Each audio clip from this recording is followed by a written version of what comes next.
All right, greetings. We're back for the second session of this afternoon, and we'd invite you all again to drop anchor, connect once again, ground yourself with the center of the earth. And now check out your aura. We extended it, our vehicle had you extend it outward to about 12 inches. Let's move a little bigger. Let's play with it now for a few moments. And with your eyes open, imagine that you are all building, the combination of your auras is building an aura that is going to reach beyond the building, and it's going to really shine like a sun. We'll do this for a little while. We'll put that energy out there, and we'll transmit the victories that you are achieving in this afternoon. Understand that extending our auras out as a collective will serve as a broadcast device to contribute your wonderings, your realizations, the pieces of the puzzle you are putting together. And even though they are personal and they're private, your discoveries about things are very important to the people of the planet. And all of this goes out quietly by energy. And right now, on the planet, there are no technologies that have any capability of reading the specifics of what you are thinking and sending. But know this, there's diligent work being done to attempt to create machines to be able to completely read your thoughts, your minds, and your energy fields. And of course, this is the necessity of activating the human technology versus what we call the riders of machines. Those who came here to build a world that machines will eventually dominate. And we'll go off for a minute on a story, and then we'll entertain questions once again. Many of you know that we have talked about the reason we have come to Earth. And one of those reasons involves a tyranny that grew out of the nanosecond in another line of time. And we told this story back in 1988 and 99, 89, and those early years. And we said we've come from the future, and we've come back in time because from this 25 years of accelerated energy, a tyranny grew, and it eventually reached us in the Pleiades. And the tyranny was based on humans abdicating their humanity and becoming basically cyborgs. A branch, a faction. And we are related to you as the Anunnakis are related to you. The Anunnakis were those who came to rearrange your DNA. The Anunnakis are not all, let's say, on the same team. They are of the same bloodline. They come from what you would call a cosmic royal family. But are they any more royal than Obama would claim to be American royalty, or the Brits or the Queen would claim to be British royalty? They're all roles the beings play. And these beings, the Anunnakis, claim to be these great gods. But let's say they're part of other empires. And we, as Pleiadians and other visitors from other star systems, have interceded throughout time into the living library. And we are in the sign of Taurus, 28 degrees thereabouts. The sun will be on the Pleiades around May 18. Look up at our direction at that time. Right now, at night, you can see the Pleiades in the heavens. And always look and say hello, and the energy will come back to you. So we have also come onto your planet, and there are many, many cultures around the globe that consider us to be your ancestors. That is why we are welcomed. That is why we are revered. We are considered the sweet daughters of Atlas. We are considered to be the hens, the chicks. We are the original chicks, if they are chicks. We are, let's say, the Seven Sisters. We have many names throughout time, and even we can claim to be mentioned as seven doves, and we are in the Bible as well. We are known to be mystical and to produce, let's say, an energy that is very earthy. We have taught you many, many things. And we have interspersed in and out of, let's say, and around the infiltration of the Anunnaki. We as Pleiadians, this group, we, that speak to you, we do not represent the entire Pleiadian system. Know that. That there are many types of beings that come through the Pleiades. We are an area in the cosmos through which many souls pass and many realities are organized and set up, dreamed into being. We have a black hole which allows us to, let's say, really move merchandise through time. It is like a magical portal if you have a black hole. To understand black holes, the center of the galaxy is reputed to have massive, massive black hole that, let's say, is many, many millions of times the size of your sun. Black holes are entry points in and out of various versions of reality. So, as Pleiadians, we have come back in time to help you build the nano, to build a probability, to ameliorate the tyranny. We have succeeded. Many people want to know, did you succeed?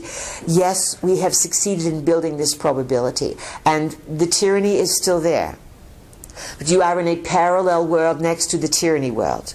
And even though you will see some aspects of the tyranny, the desire to turn humans into cyborgs, you are in the prob, the splitting of the worlds, the version of reality that is invested in the flowering of consciousness. We cannot emphasize this enough. All the people that are in this probability with you are here in some way to learn about or learn from the flowering of consciousness.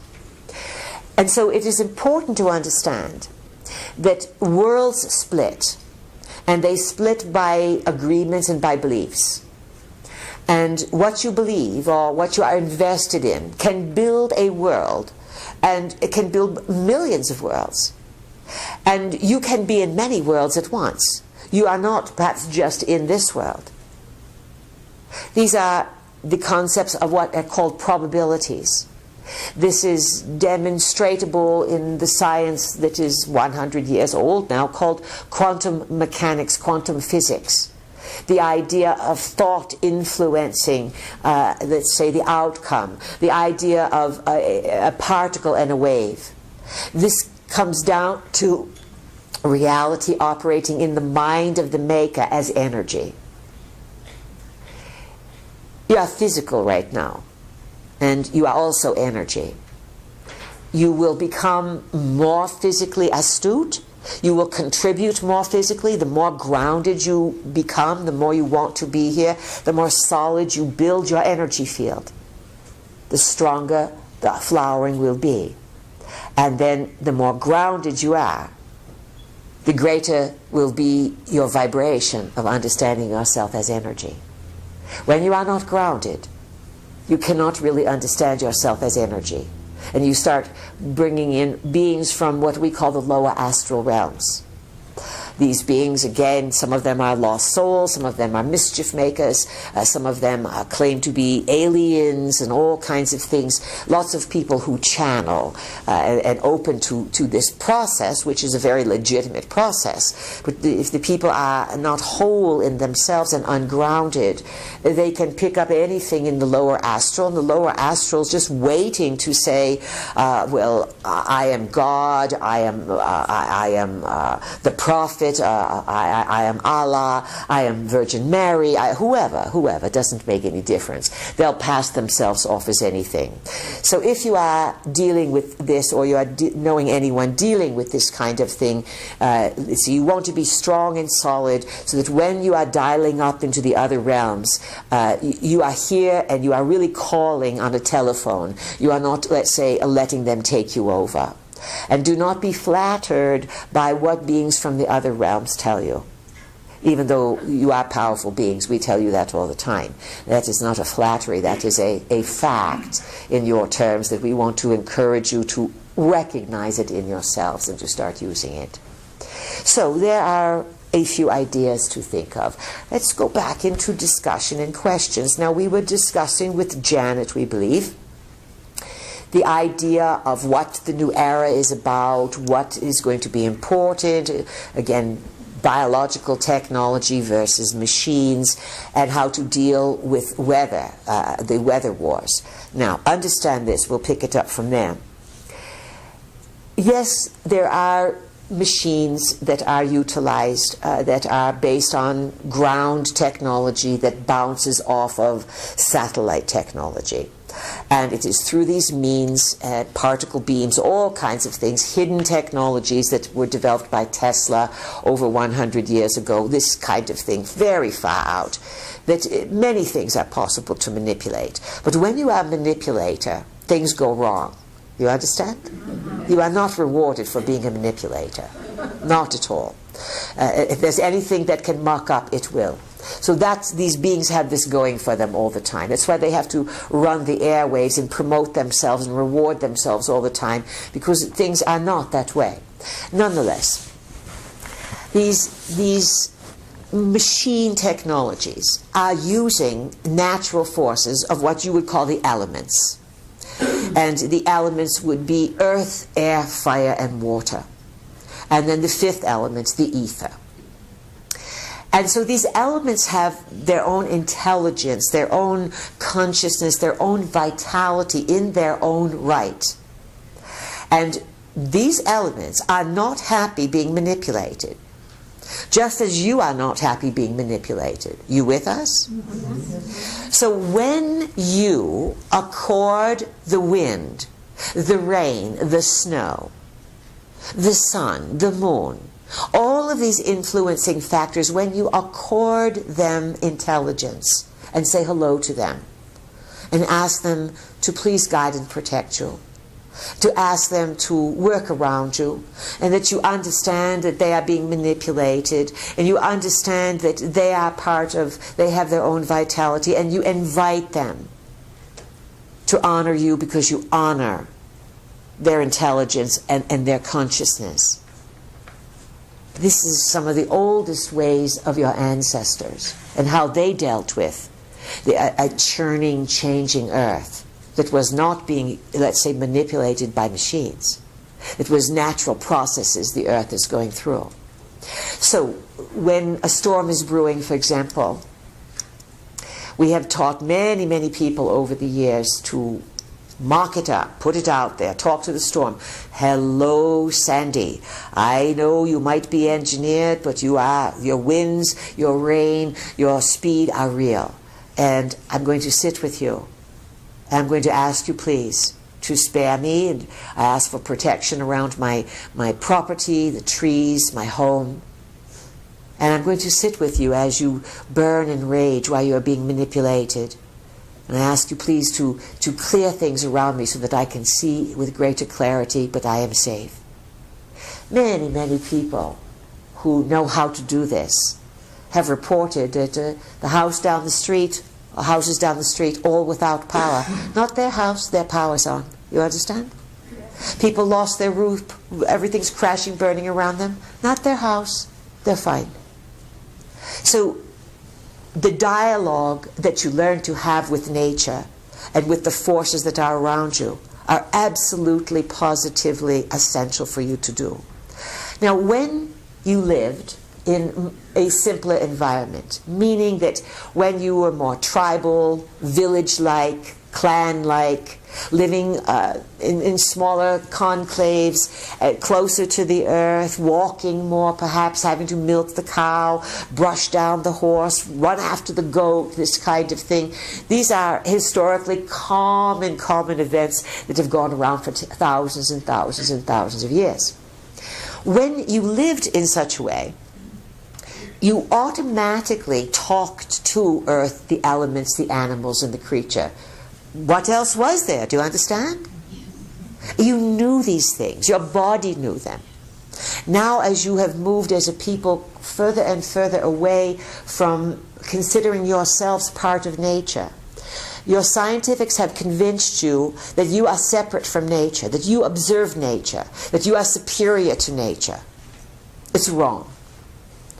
the human body, just like the body of a worm, the body of a bird, a marijuana plant, a pepper plant, a Jack and the Beanstalks plant, a willow tree, the mightiest oak, everything you can think of. All these life forms are designed, and they are part of the program of nature. And just as a human body needs a spirit in it to animate it, when you die, your spirit leaves, the body is empty, it's not animated. And it goes back to, let's say, decay, and again, until a spirit is born or takes on the life form, this is what animates the living library. You do not lose who you are when you die. And we ask you, please, we assure you, we want to comfort you and to say to you, right now, make a decision in this moment that you have nothing to fear when you die. We would like you, in the privacy of your own agreement, to say, when it's my time to go, I will go fearlessly into the long good night, and I will go into a great new reality, knowing that loved ones wait me and a new adventure is at hand. Do not fear dying. It is important to have an exit plan. You may be years and years and years from your exit, years and years away, which, what the heck, a little bit of imagining can go a long way. And the globalists, like to the non-physicals, they want to control the death portal. They want you in fear. They want you confused when you die. They want to recycle souls. They want souls to get possessed and all this thing. They want to get you to play in certain religious games and things of this nature. Not right now, but at some point in the next few days, before the spring equinox, there's your homework assignment time. We would like you to make an agreement with reality about your death. And that can be as simple as how and where you are going to die. It can be an agreement to say, higher self and my oversoul. When it is my time to terminate my experience in reality of this physical body, I want to leave graciously, effortlessly. I want no pain, no muss, no fuss. I want the easiest of exit plans, or whatever you want.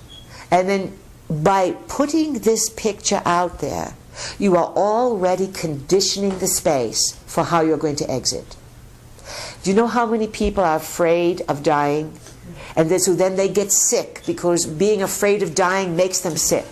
And they spend years sick, dreading the death portal as they go from hospital to nursing home to greater and greater degradation of vitality. It all comes from dread of leaving the physical body. There's the non-physical is an absolute separate reality. You will, because of your investment in this lifetime, bring your consciousness with you. That's what you want to do. Carry everything you've got. They say you can't take it with you. Well, maybe not the material stuff, but everything you learned goes with you. You follow? Yes? Do you follow? Yes. Good. Between now and the spring equinox, make an agreement. And then it's like writing a will, and then put it away.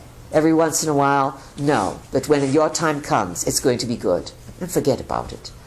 All right. That's big, you know. What we just asked you to do is very big. It is a plan that people will say, write a will, write this, write that. What good is it going to do you? What you want to do is to get out and be good about getting out, and get out clean and happy. And leave everybody else clean and happy too.